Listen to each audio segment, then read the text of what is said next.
جیانی سندھ نگر کی طرف سے 500 روپے، جناب قاضی شمس الدین صاحب دلالی قاضی مدرسہ خادم الاسلام بہادری کی طرف سے 100 روپے، جناب حاجی خان فوجی صاحب عملے کی گھانے کی طرف سے 500 روپے، اللہ خان سبحان خان باغانی کی طرف سے 500 روپے طلبہ کے لیے، ماسٹر محمد عمران صاحب دیشوالی بالی عباس استاد ادارہ حاضہ کی طرف سے 500 روپے، جناب عظیم بھائی دوانی 500 کی طرف سے 500 روپے۔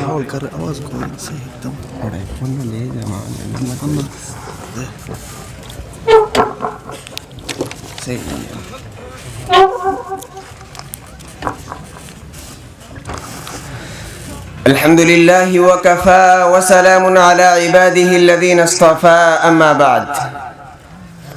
أعوذ بالله من الشيطان الرجيم بسم الله الرحمن الرحيم وقال الذين كفروا لرسلهم لنخرجنكم من أرضنا أو لتعودن في ملتنا فأوحى إليهم ربهم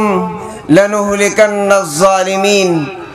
ولنسكننكم الأرض من بعدهم ذلك لمن خاف مقامي وخاف وعيد واستفتحوا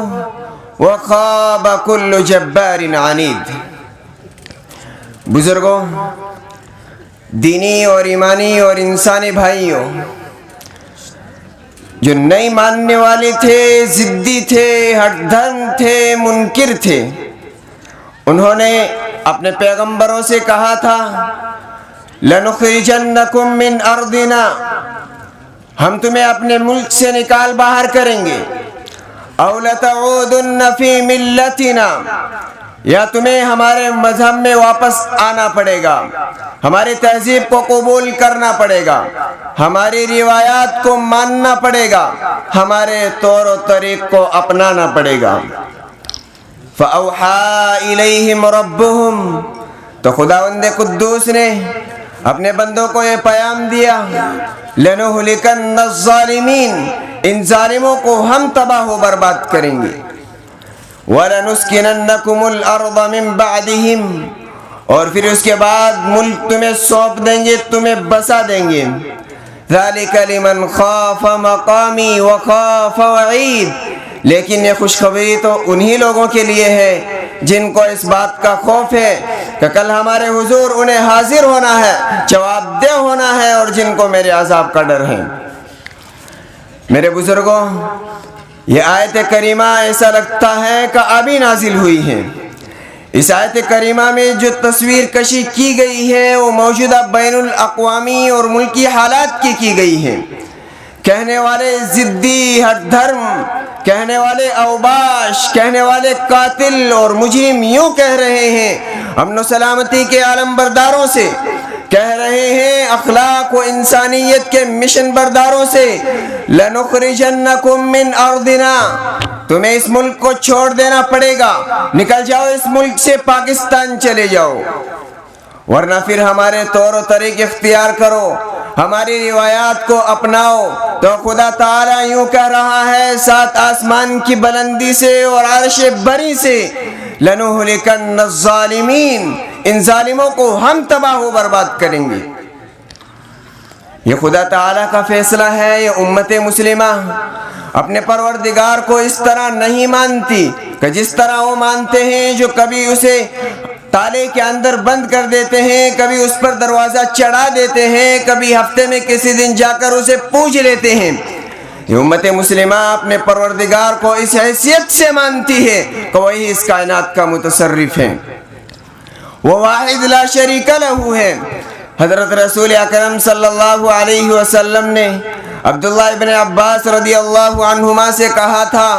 کہ اے لڑکے، خدا کی قسم اس بات کو یاد رکھنا کہ سارے انسان مل کر اگر تجھے نقصان پہنچانا چاہیں گے نہیں پہنچا سکیں گے جب تک کہ خدا تعالیٰ نے تیری تقدیر میں نقصان نہ لکھ دیا ہو، اور سب کے سب مل کر اگر تجھے فائدہ پہنچانا چاہیں گے تو نہیں پہنچا سکیں گے جب تک کہ خدا تعالیٰ نے تیری تقدیر میں فائدہ نہ لکھ دیا ہو۔ جس امت کا یہ یقین ہے، جس امت نے خدا تعالیٰ کی وحدانیت پر بھی یقین رکھا، جس امت نے حضرت رسول اکرم صلی اللہ علیہ وسلم کو ختم المرسلین تسلیم کیا، جس امت نے اس نظام کو آخری نظام مانا، جس امت نے اسلامی شریعت کو آخری شریعت مانا، اس امت کو دھمکیوں سے، طاقت سے، سیاست سے، مکر و فریب سے، سازش سے ڈرایا نہیں جا سکتا۔ اس لیے کہ یہ امت طاقت سے کبھی ڈرتی نہیں ہے، نہ ڈری ہے، نہ ڈر رہی ہے، نہ ڈرے گی۔ اس امت کو یہ یقین ہے کہ جو کچھ ہے وہ اللہ کے ہاتھ میں ہے، اور اللہ سارے انسانوں کا رب ہے، اور خدا تعالی سارے انسانوں کا معبود ہے۔ اس پر سب سے پہلا یقین ہے۔ ایک تو یہ حقیقت ہے، اور اسی کے ساتھ ساتھ دوسری حقیقت یہ بھی ہے كمثل الذين اتخذوا من دون الله أولياء كمثل العنكبوت اتخذت بيتا وإن أوهن البيوت لبيت العنكبوت لو كانوا يعلمون۔ کہ اللہ کو چھوڑ کر جو لوگ دوسرے سہارے پکڑے ہوئے ہیں، کسی سپر پاور کے دامن سے وابستہ ہیں، جن کی نگاہیں ہتھیاروں پر ہیں، افراد پر ہیں، اکثریت پر ہیں، ان کی مثال قرآن کریم یوں بیان کرتا ہے کہ انہوں نے مکڑی کا ایک جالا بنایا ہے، ان کا گھر مکڑی کا ایک جالا ہے، وہ قلعہ نہیں ہے، قصر نہیں ہے، بلکہ مکڑی کا ایک جالا ہے جو جھاڑو کے ایک تنکے سے صاف کر دیا جائے گا۔ خدا تعالیٰ کی طاقت ایک طرف اور امریکہ کی طاقت ایک طرف، اور جس طرح کمیونزم نے دم توڑ دیا، جس طرح انہوں نے مسلمانوں کا قتل عام کیا، اور 70 سال اس طرح گزارے گئے کہ انہوں نے سلاخوں کے پیچھے انسانوں کو پھینکا، اور اس کے بعد روٹیوں کو ترس کے رہ گئے۔ خدا کی قسم اسی طرح ایک دن امریکہ کا شیرازہ بکھر جائے گا۔ وآخر دعوانا الحمدللہ۔